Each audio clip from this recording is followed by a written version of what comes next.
నమస్తే, welcome to Sunday special debate. YCP target Pawan Kalyan. Vijayasai Reddy ఇచ్చినటువంటి ఫార్ములాని పదే పదే ఉపయోగిస్తున్నారు. సో మొత్తానికి టార్గెట్ పవన్ కళ్యాణ్ చెప్పి ఎంచుకొని 2024 ఎన్నికల్లో ఘోర పరాభవం చూసిన తర్వాత కూడా ఇంకా పవన్ కళ్యాణ్పై టార్గెట్ని ఎలా చూడాలి, దీని గురించి మనతో మాట్లాడడానికి ఈరోజు లియో ప్యానెల్లో ఉన్నారు సీనియర్ జర్నలిస్ట్ సత్యమూర్తి గారు, అదేవిధంగా సీనియర్ జర్నలిస్ట్ డివి శ్రీనివాస్ గారు. సార్ నమస్తే. నమస్కారం అండి. సార్ నమస్తే. సార్ నమస్తే. సత్యమూర్తి గారు, వాస్తవానికి టార్గెట్ పవన్ కళ్యాణ్ అని చెప్పి తీసుకోవడంతో 2024లో ఘోర పరాభవం చూశారు. అది కాక గుడివాడ అమర్నాథ్ లాంటి వాళ్ళు కూడా చాలా బహిరంగంగా బయటకు వచ్చి మేము పవన్ కళ్యాణ్ గారిని వ్యక్తిగతంగా మాట్లాడినందుకు, అదేవిధంగా దూషించినందుకు ఖచ్చితంగా ఓటమిలో చాలా వరకు భాగం అదే అని చెప్పేసి అనడం, ప్లస్ కాపులతో తిట్టించడం కూడా కొంత ఎఫెక్ట్ కొట్టిందని చెప్పేసి అన్నారు. మళ్ళీ సేమ్ అదే ఫార్ములాని, ఏదైతే టార్గెట్ పవన్ కళ్యాణ్ అని చెప్పి విజయసాయిరెడ్డి గారు ఇచ్చినటువంటి ఫార్ములాని మళ్ళీ పదే పదే ఉపయోగిస్తున్నారు. దీన్ని ఎలా చూడాలి సార్? ఎన్ని జన్మలెత్తినా జగన్మోహన్ రెడ్డి మళ్ళీ అధికారంలోకి రావటం జరగదు. అయిపోయింది, ఆ చాప్టర్ క్లోజ్. నువ్వు టార్గెట్ పవన్ కళ్యాణ్ అని ఆయన ఏదో విజయసాయిరెడ్డి చెప్పాడని నువ్వు వచ్చి ఆ కార్యక్రమం మొదలు పెడితే ఇక్కడ వాళ్ళ పార్టీ వాళ్ళే నమ్మట్లేదు, జగన్మోహన్ రెడ్డి పార్టీలో వాళ్ళే నమ్మట్లా. మీరు చూడండి, పవన్ కళ్యాణ్ మొన్న తమిళనాడులో విజయ్ ముఖ్యమంత్రి అయిన తర్వాత జగన్మోహన్ రెడ్డి క్యాంపెయిన్ రన్ చేశాడు కదా. మొత్తం సింహం సింగిల్గా వస్తుంది, మా అన్న సింగిల్గా వచ్చాడు, విజయ్ సింగిల్గా వచ్చాడు, ముఖ్యమంత్రి అయ్యాడు, మరి పవన్ కళ్యాణ్ నువ్వు కూడా సింగిల్గా రా అని క్యాంపెయిన్ మొదలుపెట్టాడు కదా. మీరు ఆ క్యాంపెయిన్ మొత్తం చూడండి, మీరు సోషల్ మీడియా పోస్టులు అన్నీ కూడా చూడండి, ఎక్స్లో కానీ ఇన్స్టాగ్రామ్లో కానీ యూట్యూబ్లో కానీ. ఆ పోస్టులు అన్నీ కూడా ఈ జగన్మోహన్ రెడ్డి పెయిడ్ బ్యాచే చేశారు. వాళ్ళ పార్టీకి సంబంధించిన ఇతర నాయకులు కూడా అందులో పార్టిసిపేట్ చేయాలి. మీరు కావాలంటే చెక్ చేయండి. అంటే సోషల్ మీడియా క్యాంపెయిన్ మొత్తం వాళ్ళ పార్టీ తరఫునే చేశారు. అందులో వాళ్ళ పార్టీ నాయకులే పార్టిసిపేట్ చేయలేదు. ఇది మీరు అండర్లైన్ చేసుకోండి. అంటే ఈ జగన్మోహన్ రెడ్డి చెబుతున్న టార్గెట్ పవన్ కళ్యాణ్ ఫార్ములాని వాళ్ళ పార్టీ వాళ్ళే ఫాలో కావట్లేదు. ఎందుకు అంటే అది కుదిరే పని కాదు అని వాళ్ళకి స్పష్టంగా అర్థమైపోయింది. పవన్ కళ్యాణ్ని టార్గెట్ చేయటం అనేది ఇంపాసిబుల్ అని అర్థమైపోయింది. అందుకని జగన్మోహన్ రెడ్డి కాపుల్ని రెచ్చగొడదామని పవన్ కళ్యాణ్కి పోటీగా కాపు నాయకుడిగా నువ్వు అంబటి రాంబాబుని ప్రొజెక్ట్ చేసినప్పుడే నీ తెలివితేటలు అర్థమైనాయి. నీ తెలివితేటలు, నీ బుర్ర ఏ స్థాయిలో ఆలోచిస్తున్నది అనేది అప్పుడే అర్థమైంది. అంబటి రాంబాబుని ఒక కాపు నాయకుడిగా ప్రొజెక్ట్ చెయ్యటమే నీ భావ దారిద్ర్యం. నీకు అసలు ఆలోచన పరిజ్ఞానం లేదు అనేదే ఆ ఇన్సిడెంట్ స్పష్టం చేస్తున్నది. అంబటి రాంబాబుని ఎగేసి అంబటి రాంబాబుతోటి చంద్రబాబు నాయుడిని అమరాబూతులు తిట్టించి దాన్ని అంబటి రాంబాబు కారులో కూర్చున్న ఈ జగన్మోహన్ రెడ్డి మనిషి రికార్డు చేసి దాన్ని బయటికి విడుదల చేసి ఆ బయటికి విడుదల అయిన దాన్ని వీళ్ళే ప్రమోట్ చేసి అంబటి రాంబాబు ఇంటి మీద తెలుగుదేశం పార్టీ కార్యకర్తలు దాడి చేసేలాగా ప్లాన్ చేసి ఆ తర్వాత పోలీసులు అరెస్ట్ చేస్తే కాపు నాయకుడిని అరెస్ట్ చేస్తారా అని మొదలుపెట్టారు. అంటే ఏంటి, ముందు అన్నీ కూడా ప్లాన్ చేసింది ఈ జగన్మోహన్ రెడ్డి. ఎందుకు, పవన్ కళ్యాణ్కి పోటీగా ఈ అంబటి రాంబాబు లాంటి ఒక అల్పుడిని ప్రొజెక్ట్ చేద్దాము అన్న ప్లానే భావదారిద్ర్యం అంటున్నాను నేను. అంటే ముద్రగడం చేద్దాం అనుకుంటే ఇది నేను నెక్స్ట్ అదే చెప్పబోతూ ఉన్నా. నువ్వు ముద్రగడ పద్మనాభాన్ని ఇట్టగే మొత్తం దాన్ని ముద్రగడ పద్మనాభాన్ని ఎక్కేసావు బాగా. చెలరేగిపోయాడు ముద్రగడ పద్మనాభం.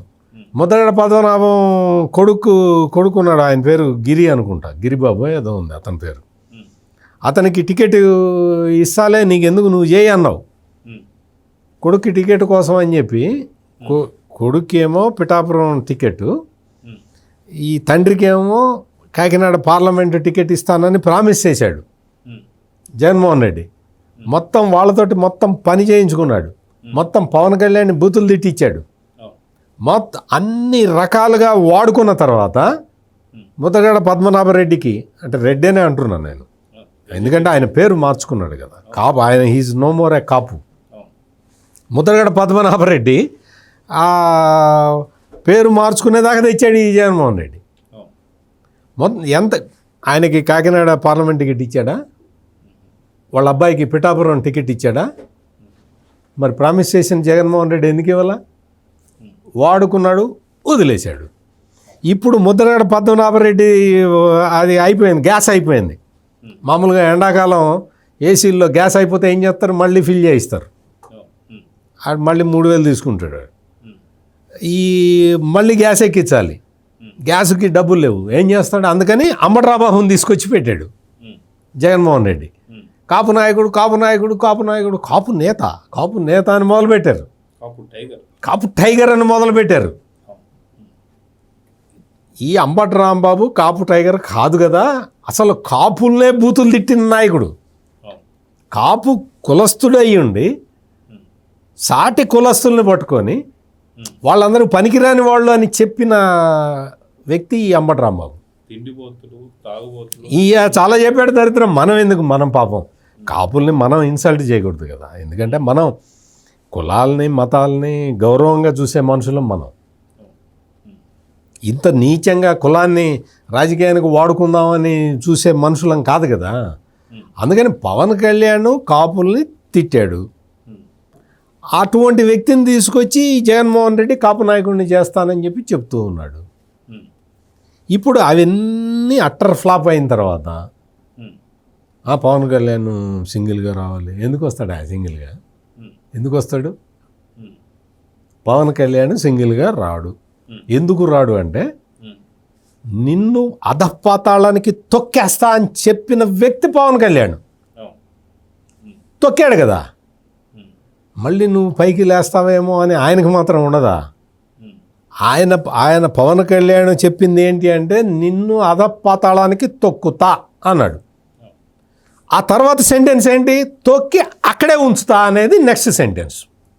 అందుకని జగన్మోహన్ రెడ్డి, నువ్వు ఎన్ని జాకీలు వేసినా నీ అంబటి రాంబాబు కాపు నాయకుడు కాలేడు, నువ్వు ఎన్ని కుట్రలు చేసినా పవన్ కళ్యాణ్ సింగిల్గా పోటీ చేయడు.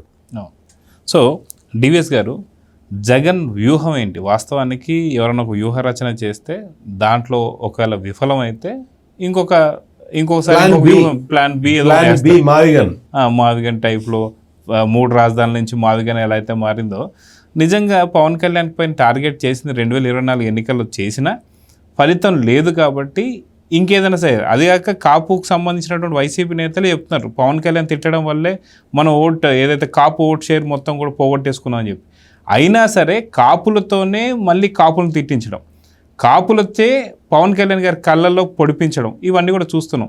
అంతకు మించి జగన్మోహన్ రెడ్డి గారి గతంలో చూసాం, ఏదైతే నిండు విద్యార్థులు ఉన్నటువంటి ఒక సభలో, ఏదైతే స్కూల్ విద్యార్థులు ఉన్నటువంటి సభలో పిల్లలని కార్లు మార్చినట్టు మార్చేస్తున్నాడని చెప్పి అంటే జగన్మోహన్ రెడ్డి గారు మాట్లాడారంటే దీన్ని ఎలా చూడాలంటే? అంటే వ్యూహమా పోడా? ఏది జగన్మోహన్ రెడ్డికి వ్యూహం ఏముంది? అదొకటే.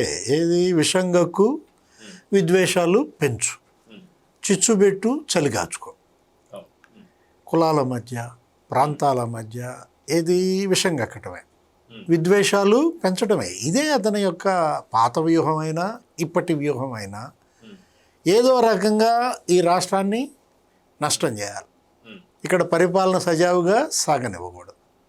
ఇప్పుడు పవన్ కళ్యాణ్ ఇవాళ వివరణ ఇచ్చారు స్పష్టంగా. కాపులందరూ ఓటేస్తే నేను ఎందుకు ఓడిపోతానన్నాడు. 2 చోట్ల పోటీ చేసి 2 చోట్ల నేను ఓడిపోయానంటే అసలు మొత్తం కాపులు ఎక్కువగా ఉన్న చోటే నేను పోటీ చేశాను, నన్ను అసలు ఒక కులానికి ఎలా పరిమితం చేస్తారు? ఇప్పుడు అదే ఏది విజయ్తో తమిళనాడులో దాంతో పోలుస్తూ ఈయన ఎందుకని సింగిల్గా పోటీ చేయడు, దమ్ముంటే సింగిల్గా పోటీ చేయమని మళ్ళీ రెచ్చగొట్టడాన్ని మీరు రెచ్చగొడితే రెచ్చిపోయేవాడా పవన్ కళ్యాణ్? ఇప్పుడు అతను ఏంటి, ఇప్పుడు ఎక్కడ తగ్గాలో ఎక్కడ నెగ్గాలో అతనికి తెలుసు కదా. తగ్గాడు కాబట్టే నెగ్గాడు 100% స్ట్రైక్ రేట్ కొట్టాడంటే 2 సీట్లు ఎంపీ సీట్లు పోటీ చేశాడు, 2 గెలిచాడు. 21 పోటీ చేశాడు, అసెంబ్లీ 21 గెలిచాడు. ఆ రోజు ఆయన్ని కూడా ఇట్లాగే రెచ్చగొట్టి సింగిల్గా వెళ్ళమని చెప్పి వెళ్తే మనం 175కు పోటీ చేసి 11 గెలిచాం. అది 151 నుంచి 11 అంటే 0.6%, 6% స్ట్రైక్ రేట్ అతనికి వచ్చిన సీట్లు. ఇక్కడ జగన్మోహన్ రెడ్డి ఏంటంటే టోటల్గా డ్యామేజ్ అయ్యాడు. డ్యామేజ్ అవ్వటం కాదు, ఇంకొక అసలు విషయం చెప్పనా, ఎందుకు పవన్ కళ్యాణ్ ఎందుకు బాగా రెచ్చగొడుతున్నారు? మీరే అన్నారు, కాపుల ఏళ్లతో పవన్ కళ్యాణ్ కళ్ళు ఎందుకు పొడిపించాలని చూస్తున్నారు. అంబటి రాంబాబు, పేర్ని నాని వీళ్ళందరిని ఎందుకు వాడుతున్నాడంటే వైఎస్ఆర్ కాంగ్రెస్ పార్టీ నిలువున చీలబోతారు. వైఎస్ఆర్ కాంగ్రెస్ పార్టీలో ఉన్న కాపు వర్గం బయటికి వెళ్ళిపోతారు. వాళ్ళకి భవిష్యత్తు లేదు. జగన్ని నమ్ముకుంటే కాపు నాయకులు ఇవాళ భవిష్యత్తు లేని పరిస్థితుల్లో వాళ్ళేంటి, బొత్స సత్యనారాయణ దగ్గర నుంచి కన్నబాబు దగ్గర నుంచి వంగా గీత, దాడిశెట్టి రాజా, వీళ్ళు కూడా అంబటి రాంబాబు, పేర్ని నాని, మొత్తం అందరూ కూడా ఇవాళ జగన్ని నమ్ముకుంటే ఇక గెలిచే ప్రసక్తే లేదు. మొన్న ఎన్నికల ఫలితాలు చూశారు కదా, ఏం జరిగింది? అసలు 8 జిల్లాల్లో 1 సీటు గెలవాల. ఈ వచ్చిన 11 సీట్లు, ఇప్పుడు సత్యమూర్తి గారు చెప్పిన 11 సీట్లు కేవలం 4-5 జిల్లాల్లో వచ్చాయి. విశాఖలో 2 గెలిచినట్టున్నారు, కడపలో 3 గెలిచినట్టున్నారు, చిత్తూరులో 2 గెలిచినట్టున్నారు, ప్రకాశంలో 1-2 గెలిచినట్టున్నారు. అంటే 5 జిల్లాల్లోనే ఇవాళ ఆచూకీ ఉంది. ఇవాళ కాదులే, ఎప్పుడు మొన్న ఎన్నిక జరిగినప్పుడు 2024లో 5 జిల్లాల్లోనే ఆచూకీ ఉన్న నేపథ్యంలో జగన్ని నమ్మితే ఇక భవిష్యత్తు లేదని కాపులందరూ కూడా జనసేనలోకి వెళ్ళాలని చూస్తున్నారు. ఏది ఇప్పుడు చెప్పుకున్నటువంటి జిల్లాల్లో అలాంటి పరిస్థితుల్లో ఉన్న కాపుల్ని నిలబెట్టుకోవడం కోసం ఇదే ఈ కాపు టైగర్ అంటారు ఒకడిని. ఎవడిని? అప్పుడు దాకా అసలు ఆయనకే తెలియదు నేను కాపు టైగర్ అన్న సంగతి. ఇప్పుడు భూమి పుట్టక ముందు ఎప్పుడో ఒకసారి గెలిచాడు రేపల్లెలో అంబటి రాంబాబు. ఎప్పుడంటే 85లోనో ఎప్పుడో గెలిచినట్టున్నాడు. ఒకసారి గెలిచాడు, ఆ తర్వాత 30 ఏళ్ళ గెలిచాడు. 30 ఏళ్ళ తర్వాత మళ్ళీ గెలిచాడు. ఎక్కడ? సత్తెనపల్లిలో. మళ్ళా అంబటి జాతీయ స్థాయి రాంబాబు అంటే ఇంకో 30 ఏళ్ళు ఆగాలి. అంటే ఇంకో 30 ఏళ్ళు అటు అంబటి రాంబాబుకి భవిష్యత్తు లేదు, జగన్కి భవిష్యత్తు లేదు, వైఎస్ఆర్ కాంగ్రెస్ పార్టీ ఇక లేదన్నమాట. ఇలాంటి పరిస్థితుల్లో రెచ్చగొడుతున్నారు. ఇదే ఈ విజయ్ని అడ్డం పెట్టుకుని స్పష్టంగా చెప్పాడు. ఏమని చెప్పాడు? ఏపీలో పరిస్థితులు వేరు, తమిళనాడులో పరిస్థితులు వేరు. పవన్ కళ్యాణ్ నిన్న ఇచ్చినటువంటి స్పీచ్ అది దిశానిర్దేశం. ఎవరు? జనసేన కార్యకర్తలకి, నాయకులకే కాదు, మొత్తం కాపు సమాజానికే కాదు, అన్ని పార్టీలకి, ఆంధ్రప్రదేశ్ ప్రజలకు అందరికీ ఉద్దేశించి ఆయన ఇచ్చాడు వివరణ.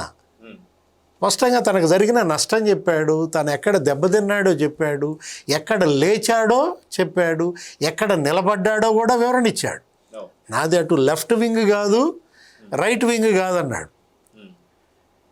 ఏది? తను స్పష్టంగా తనదొక ఐడియాలజీ వింగ్ అని చెప్పాడు. ఏది? అసలు ఏంటి జరిగిన నష్టం? 30 ఏళ్ళు వెనక నెట్టాడు ఆంధ్రప్రదేశ్ని జగన్మోహన్ రెడ్డి. ఎలా ఈ రాష్ట్రాన్ని 30 ఏళ్ళు ముందుకు తీసుకెళ్ళాలి? ఒక్కడే తీసుకెళ్ళగలడు. ఎవరు? చంద్రబాబు వల్లే అది అవ్వుద్ది. ఆ రోజు ఆయన జైల్లో పెట్టారు. ఆయన జైల్లో పెడితే మొత్తం అసలు ఆయన చేసిన అభివృద్ధి అంతా జనంలో ప్రచారంలోకి వెళ్ళింది. అది కట్టాడు, ఇది కట్టాడు, అది తెచ్చాడు, ఇది తెచ్చాడు, శంషాబాద్ ఎయిర్పోర్ట్ దగ్గర నుంచి, ఔటర్ రింగ్ రోడ్డు దగ్గర నుంచి, ఐటీ డెవలప్మెంట్ దగ్గర నుంచి మొత్తం చంద్రబాబు చేసిన అభివృద్ధి అంతా ప్రజల్లోకి బలంగా వెళ్ళింది జగన్ అతను జైల్లో పెట్టడం వల్ల. 90 దేశాల్లో నిరసనలు మనం చూసాం సార్. ఆయన అసలు ములాఖత్కి వెళ్తుంటే, పలకరించడానికి వెళ్తుంటే రానివ్వలేదు పవన్ కళ్యాణ్ రాష్ట్రంలోకి. ఒక పార్టీ అధినేత, ఒక మెగా కుటుంబానికి చెందినవాడు, పవర్ స్టార్, లక్షల మంది అభిమానులు ఉన్నటువంటి వాడు, అతను నువ్వు రాష్ట్రంలోకి రానివ్వవా? అడ్డంగా పడుకున్నాడు. నువ్వు రానివ్వకపోతే ఆగుతాడా? చొచ్చుకొస్తాడు. ఏది ఎలా చొచ్చుకొచ్చాడో నీకు అక్కడే కనపడుతుంది. అసలు ఆ రోజు అసలు ఎయిర్పోర్ట్లో అండి సత్యమూర్తి గారు అతను అసలు బయటికి రానిలా. పవన్ కళ్యాణ్ని ఎన్ని అవమానాల పాలు చేశారు. వైజాగ్ నోటల్ హోటల్ నుంచి కూడా కిందికి కూడా దిగనివ్వండి. ఆ రోజానో ఎవరో వచ్చింది ఆ రోజు ఎయిర్పోర్ట్ దగ్గరకు వచ్చి ఏమి సంజ్ఞలు చేసింది, ఎంత రెచ్చగొట్టింది. 125 మంది జనసేన నాయకుల్ని జైల్లో పెట్టించారండి ఆ రోజు. ఇవాళ వాళ్ళందరూ గెలిచారు. ఎమ్మెల్యేలు అయిన వాళ్ళు కూడా ఉన్నారు ఆ జైలుకి వెళ్ళిన వాళ్ళలో, మంత్రులు అయిన వాళ్ళు ఉన్నారు. అంటే ఆ రోజు ఏది ఆయన ఎవరో అతను తీసుకుపోతుంటే హోటల్కి వెళ్తుంటే కనీసం అభివాదం చేయనిలా. ఆ రోడ్డు పక్కన ఉన్న ఫ్యాన్స్ ఇట్లా చెయ్యి ఊపుతుంటే ఈయన గుర్తుపట్టి చేయకూడదని చెప్పాడు ఒక ఐపీఎస్ ఆఫీసర్ పైకి ఎక్కి చెయ్యి లాగేశాడు, చేయి లాగేశాడు, కార్లో కూర్చోబెట్టేశాడు. అవును, ఆ హోటల్లో నుంచి 3 రోజులు బయటికి రానిలేదు. అంటే జగన్మోహన్ రెడ్డి ఎలా పవన్ కళ్యాణ్ని హింసించాడు, మానసికంగా వేధించాడు, ఎంత టార్చర్ పెట్టాడు, జనసేన కాపు నాయకులు ఎన్ని ఇబ్బందులు పెట్టాడు. అలాంటి వాడు ఇప్పుడు మళ్ళా కాపుల్ని రెచ్చగొట్టి ఏదో పవన్ కళ్యాణ్కి కాపులను దూరం చేసి ఇతను అసలు ముఖ్యమంత్రి కానంటున్నాడు. ఇప్పుడు నిన్న అన్నాడు ఏది ముఖ్యమంత్రి కావాలనే కోరిక నాకు లేదు అన్నాడు. దాన్ని పెట్టుకుని మళ్ళీ వాళ్ళ సోషల్ మీడియాలో రేపు అసలు మామూలుగా జరగట్లా. ఏంటి ముఖ్యమంత్రి కానాడికి నీకు పార్టీ ఎందుకు, నీకు కాపులు ఎందుకు ఓటేయాలి అని మళ్ళా రెచ్చగొడుతున్నారు, మళ్ళా చిచ్చు పెడుతున్నారు. ఒరే మొన్న చిచ్చు పెట్టారు కాలిపోయారు, ఒంటి నిండా బొబ్బలే కదా. ఇప్పుడు కాలిన బొబ్బలకి ఏదో రాసుకుంటారు ఏంటంటే బర్ణాలు రాసుకోవచ్చు కదా, ఇంట్లో కూర్చోవచ్చు. అరే ఇప్పుడు ఒంటి నిండా బొబ్బలు, మీరు ఆ బర్ణాలు రాసుకుని పడుకోకుండా ఇంకా వచ్చి మళ్ళీ కాలిపోతామంటే. అవును. సో సత్యమూర్తి గారు వాస్తవానికి నిన్న ఏదైతే జనసేన కార్యకర్తను ఉద్దేశించి ఒక మాట మాట్లాడారు, మీ గౌరవాన్ని ఎక్కడ నేను తగ్గించనని చెప్పి మాట్లాడారు. అంటే దీనికి సంబంధించి వక్రీకరిస్తూ అంటే టీడీపీ అక్కడ ఏదో మనోభావాలు దెబ్బతీసింది అందుకే వీళ్ళు ఈ మాట మాట్లాడుతున్నారు. ఇందాక డివిఎస్ గారు చెప్తున్నట్టు రంధ్రాన్వేషణ కంప్లీట్గా ఎక్కడ బొక్కలు జరిగితే అక్కడ చూడాలి, ఏదో దొరికిద్దని చెప్పి చూస్తున్నారు. కానీ అప్పటికి ఎన్నోసార్లు మేము 15 ఏళ్ల పాటు కలిసే ఉంటామని చెప్పి చెబుతున్నా సరే వీళ్ళ యొక్క ప్రయత్నాలు ఆపరంటారు. ఇప్పుడు జనసేన, తెలుగుదేశం, భారతీయ జనతా పార్టీ మధ్య ఉన్నది రాజకీయ అవగాహన. కేర్ఫుల్గా వినండి నేను చెప్పేది. బిజినెస్ అండర్స్టాండింగ్ అయితే లాభాల దగ్గర తగాదాలు వస్తాయి. ఇది రాజకీయపరమైన అవగాహన. రాజకీయపరమైన అవగాహనకి వ్యాపార ఒప్పందాలకి తేడా ఉంటుంది. జగన్మోహన్ రెడ్డి ఫస్ట్ అది తెలుసుకో నువ్వు. అంటే ఆయన రాజకీయం చేయడు, వ్యాపారం చేస్తాడు. బయటపడ్డట్టు అందుకనే నేను చెబుతాను, నేను ఆ పాయింట్ చెబుతున్నది. నీకు బిజినెస్ ఒప్పందాలు తప్ప రాజకీయ ఒప్పందాలు నీకు తెలియవు, నీకు చేత కాదు. రాజకీయాల్లో ఏంటి అంటే ఇచ్చి పుచ్చుకునే ధోరణి ఉండాలి. అందులోనూ సంకీర్ణ ప్రభుత్వాన్ని నడపటం అంటే అది పరస్పర గౌరవం ఇచ్చుకోవటం అనేది అందులో బేసిక్ ప్రిన్సిపల్ ఉంటుంది. ఆ బేసిక్ ప్రిన్సిపల్ ప్రకారం మొత్తం పదవులన్నింటిలో ఇంక్లూడింగ్ నామినేటెడ్ పదవులతో సహా తెలుగుదేశానికి ఎంత పర్సంటేజ్ ఉండాలి, జనసేనకి ఎంత పర్సంటేజ్ ఉండాలి, భారతీయ జనతా పార్టీకి ఎంత పర్సంటేజ్ ఉండాలి అనేది ఒక అవగాహనకి వచ్చి ఉన్నారు. ఆ అవగాహన ప్రకారమే చేసుకుంటూ పోతూ ఉన్నారు.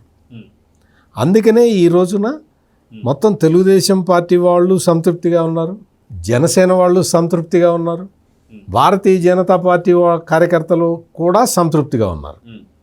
ఎందుకున్నారు అంటే ఆ ఫార్ములా ఎవాల్వ్ చేసిన తర్వాత ఏ పార్టీ వాళ్ళ కార్యకర్తలకి చెప్పుకున్నది, ఇదిగో ఈ శాతంలో మనకి అధికారంలో వాటా ఉంటుంది అని చెబితే అందరూ యాక్సెప్ట్ చేశారు. కింది స్థాయి నుంచి మీకు ఎన్నికల ఎన్నికలు జరగటానికి ముందు కూడా కింది స్థాయిలో ఎవరికి వాళ్ళు సమన్వయ కమిటీలు వేసుకున్నారు. డివిఎస్ గారు మొత్తం తెలుగుదేశం, బీజేపీ, జనసేన సమన్వయ కమిటీలు వేసుకున్నారు. వేసుకున్న తర్వాత అరే కింద స్థాయిలో సమన్వయ కమిటీలు ఏర్పడుతున్నాయి, మనం కూడా ఏర్పడదామని రాష్ట్ర స్థాయిలో ఏర్పడు. జనరల్గా ఏంటి అంటే పొత్తు పెట్టుకునేటప్పుడు పైన డెసిషన్ తీసుకుంటారు, దాన్ని కిందకి పర్క్యులేట్ చేయటానికి చాలా శ్రమ పడతారు. తెలుగుదేశం, జనసేన, బీజేపీ కింది స్థాయిలో ముందర అవగాహన వచ్చిన తర్వాత పై స్థాయిలో పొత్తులు పెట్టుకున్నారు. అందుకని ఈ అవగాహనని బ్రేక్ చేయటం అనేది 100 మంది జగన్మోహన్ రెడ్డిలు వచ్చినా 100 జన్మలు ఎత్తినా దీన్ని బ్రేక్ చేయటం అనేది సాధ్యం కాదు. ఇది బేసిక్, అక్కడ ఉన్న బేసిక్. అందుకని నువ్వు ఎన్నన్నా చెప్పు, నువ్వు ఎన్నన్నా చెయ్యి, పవన్ కళ్యాణ్ నేను రెచ్చగొడతాను అని నువ్వు ఎన్ని ప్రయత్నాలు చేసినా నీదంతా నీ పేపర్ టైగర్లు, సోషల్ మీడియా టైగర్లు చేసే ఒక విఫలయత్నం, వ్యర్థ ప్రయత్నం తప్ప అది సక్సెస్ అయ్యే అవకాశం లేదు. ఎందుకు లేదు అంటే నీ పార్టీ నాయకులే నమ్మట్లేదు. డివిఎస్ గారు, మనం చూసుకుంటే మొన్న మధ్య ఏబిఎన్ రాధాకృష్ణ గారు ఒక మాట మాట్లాడారు. వైసీపీ నేతలకి ఆ మెదడులో గుజ్జుందా లేదా అన్నట్టు మాట్లాడుతున్నట్టు వాళ్ళు చేస్తున్నటువంటి పనులు కూడా అట్లే ఉంది. కానీ ఇక్కడ చంద్రబాబు నాయుడు గారి కింద మెగా బ్రదర్స్ అంతా కూడా బానిసలుగా తయారయ్యారని చెప్పేసి అంటున్నారు. అంటే జగన్మోహన్ రెడ్డి కింద ఉన్నటువంటి కాపులు, అదేవిధంగా ఇక్కడ చంద్రబాబు నాయుడు గారికి పవన్ కళ్యాణ్ గారు నాకు అదే విధంగా చేస్తున్నారా? దీన్ని ఎలా చూడాలంటారు? ఎవరు ఆ కామెంట్ అంది? అంబటి రాంబాబు చేసిన కామెంటు. అంబటి రాంబాబు ఏంటంటే చంద్రబాబుకి మెగా బ్రదర్స్ ఇద్దరు, నాగబాబు, పవన్ కళ్యాణ్ బానిసలుగా మారారు, ఆయన ఇచ్చిన స్క్రిప్టే ఇళ్ళు చదువుతున్నారంటూ అమ్ముడు పోయారని. ఈయన ఎవరికి బానిస అంటే మనం రివర్స్లో తీసుకోవాలి. ఆ పార్టీ ఏది చేసినా రివర్స్ అన్నమాట. అదే టెండరింగ్ రివర్సే, ఇప్పుడు ఈ కామెంట్స్ కూడా రివర్సే. తను అమ్ముడు పోయాడు. అంబటి రాంబాబు అమ్ముడు పోయాడు జగన్మోహన్ రెడ్డి, పేరుని నాని అమ్ముడు పోయాడు జగన్మోహన్ రెడ్డి. అందుకే మీ కళ్ళగాళ్ళు అమ్ముడు పోయినట్టు కనపడతాం. మీరు చేస్తున్నారు బానిసత్వం. అంబటి రాంబాబు చేసేది బానిసత్వం, పేరుని నాని చేసేది బానిసత్వం. కాపు రిజర్వేషన్లు ఇవ్వనని ఘంటాపదంగా చెప్పినాడు. అతను మీకు ఏ విధంగా మీరు కాపు బంధు అంటారు? ఇప్పుడు వీళ్ళు కాపు రిజర్వేషన్లు ఇచ్చారు. ఎవరు? చంద్రబాబు. మనం చూసాం, కాపుల కోసం ప్రత్యేక కార్పొరేషన్ పెట్టాడు. 4,000 కోట్లు అండి 5 ఏళ్లలో కాపు వెల్ఫేర్ కార్పొరేషన్ ద్వారా 2014-19 మధ్య పెట్టిన ఖర్చు. 3 లక్షల మంది పిల్లలకి స్కాలర్షిప్లు ఇచ్చారు. ఒక 3,000 మంది విద్యార్థుల్ని విదేశాలకు పంపారు. 2016లో 350 మందిని పంపారు, 17లో 750 మందిని పంపారు, 2018లో 800 మందిని పంపారు. వాళ్ళు అసలు అక్కడి నుంచి సెల్ఫీ వీడియోలు చేశారు. ఏది? విదేశీ విద్య పొందినటువంటి కాపు విద్యార్థులు మాకు 10 లక్షలు ఇచ్చారు, నేను పలానా యూనివర్సిటీలో ఇక్కడ చదువుకుంటున్నాను, ఉద్యోగం వచ్చింది. కాపు భవన్లు నిర్మించారు. ఏం చేశాడు జగన్మోహన్ రెడ్డి వచ్చిన తర్వాత? 5 ఏళ్లలో కాపు కార్పొరేషన్ ఏమన్నా ₹1 పనిచేసిందా? జనరల్గా ఇచ్చే స్కీములన్నీ ఆ డబ్బులు తీసుకొచ్చి అందులో పెట్టాడు. అమ్మఒడి నువ్వు అందరికీ ఇచ్చేది, అది తీసుకొచ్చి నువ్వు కాపు వెల్ఫేర్ దాంట్లో ఎలా పెడతావు? అంటే జగన్ చేసిన ద్రోహం ఏది? కాపు సమాజానికి అంతా ఇంత కాదు. అట్లాంటిది వీళ్ళు ఏది? జగన్ వాళ్ళ పంచన ఉంటూ అతన్ని ఈ భజన చేస్తూ కాపు సమాజానికి ద్రోహం చేస్తున్నారు. ఇక్కడ ఒక కులం కాదండి, ఇక్కడ కావాల్సింది ఏంటి? తను స్పష్టంగా చెప్పాడు, నేనేదో ఒక కులానికే పరిమితమైన వ్యక్తిని కాదు, నేను అసలు రెల్లి కులం అని చెప్పుకున్నాడు. ఆ రోజు ఆ రెల్లి కులస్తులు చేస్తున్నటువంటి ఆ పనులు వాటితో చెల్లించిపోయి, నిన్న ఆయన పవన్ కళ్యాణ్ నిన్న ఇచ్చిన స్పీచ్లో ఇంకో మాట ఏమన్నాడు? జై అమరావతి అనబాకండి, జై ఆంధ్ర అనండి అన్నాడట. దాన్ని అడ్డం పెట్టుకుని మళ్ళీ స్క్రోలింగ్లు, మళ్ళీ ట్రోలింగ్లు, అసలు అమరావతి అవినీతికి ఆయన వాళ్ళ విముఖంగా ఉన్నాడంటూ మళ్ళీ చిలవల పలవలుగా పెట్టి. తన ఉద్దేశం ఏంటి? ఇది 29 గ్రామాలు కాదు జై కొట్టాల్సింది, ఇవాళ 14,000 గ్రామాలకి జై కొట్టాలి. జై ఆంధ్ర అనేది మన నినాదం అంటూ మేడ్ ఇన్ ఆంధ్ర అన్నాడు ఆయన. అదే మీ ఆయుధం అన్నాడు ఎవరు? రాజ్నాథ్ సింగ్. అవును, అడ్వాన్స్డ్ ప్రదేశం కూడా అన్నారు. ఇవాళ ఆంధ్రప్రదేశ్ ఇమేజ్ ఈ 2 ఏళ్లలో ఎంత పెరిగింది, ఎంత పెంచారు చంద్రబాబు, పవన్ కళ్యాణ్. చంద్రబాబు నాయకత్వంలో పవన్ కళ్యాణ్ పనిచేయటం వల్ల ఆంధ్రప్రదేశ్కి ఎన్ని ప్రయోజనాలు వచ్చాయి, అది కదా ఇవాళ చర్చ. ఆ రోజు అతను పొత్తు పెట్టుకోవటం ద్వారా ఇవాళ బీజేపీ, తెలుగుదేశం, మరి జనసేన ఇవాళ ఈ మూడు ఇవాళ అలయన్స్ అయ్యాయంటే దానికి కారణం పవన్ కళ్యాణ్, చంద్రబాబు, మోడీ. 2 ఏళ్లలో జరిగిన అభివృద్ధి ఎలా ఉంది, ఎలా చేస్తున్నారు, ఎన్ని నిధులు వచ్చాయి. అసలు కేంద్ర మంత్రులు ఎప్పుడన్నా జగన్మోహన్ రెడ్డి హయాంలో ఇంతమంది వచ్చారా సత్యమూర్తి గారు? వస్తే బెయిల్ గురించి వాటి గురించి అడుగుతాడేమోనని ఎవడు రాలా. ప్రధాని ఒక్కసారి వచ్చాడు, అది కూడా ఏదో అల్లూరి సీతారామరాజు విగ్రహావిష్కరణకు వచ్చినట్టున్నాడు. దానికి కూడా చిరంజీవిని పిలిచాడు, జగన్ ఏం పిలవాల. రఘురామకృష్ణరాజు పాపం దానికోసం బయలుదేరితే ఆయన అసలు మధ్యలో చంపాలని చూశారంట. ఆయన అసలు ఆ రోజు ఆయనే చెప్పిన పరిస్థితి రఘురామకృష్ణరాజు. అంటే ఇప్పుడు అసలు మొన్న వరుస పెట్టి చూడు, అసలు ఏది అశ్విని వైష్ణవ్, లేకపోతే జితేంద్ర సింగ్, లేకపోతే కుమారస్వామి, నిన్న రాజ్నాథ్ సింగ్, అంతకుముందు నిర్మలా సీతారామన్. అంటే ఇవాళ కేంద్రం ఈ రాష్ట్రానికి ఇంత అద్భుత గౌరవం కానీ లబ్ధి కానీ చేకూరుస్తోందంటే అది కదా సక్సెస్ ఫార్ములా. పవన్ కళ్యాణ్ తీసుకున్న నిర్ణయం, తెలుగుదేశం, జనసేన, బీజేపీ పొత్తు, ఇన్ని ప్రయోజనాలు, ఇన్ని హామీలు. ఇవాళ మహిళలు ఉచిత బస్సు ఎవరి వల్ల? ఇవాళ తల్లికి వందనం మరి 68 లక్షల మందా ఎవరి వల్ల? వాళ్ళ అన్నదాత సుఖీభవ, రైతులకు 10,000 కోట్లు ఎవరి వల్ల? అటు జాబ్ క్యాలెండర్ ఎవరి వల్ల వచ్చింది, మెగా డిఎస్సి ఎవరి వల్ల వచ్చింది? ఈ మొత్తం పవన్ కళ్యాణ్, చంద్రబాబు, మోడీ వల్ల కదా. ఇది చర్చ జరగకూడదు, దీనిపై ప్రజల ఆలోచనలు సాగకూడదు. మళ్ళీ రేపొద్దున మళ్ళీ అసలు ఈ 11 సీట్లు కూడా మాకు రాకుండా పోతాయి. ఇక అసలు మాకు అసలు స్పేసే లేకుండా పోద్దన్న ఒక దురాలోచన అనాలా, ఒక కుట్ర అనాలా? ఇది కుట్ర.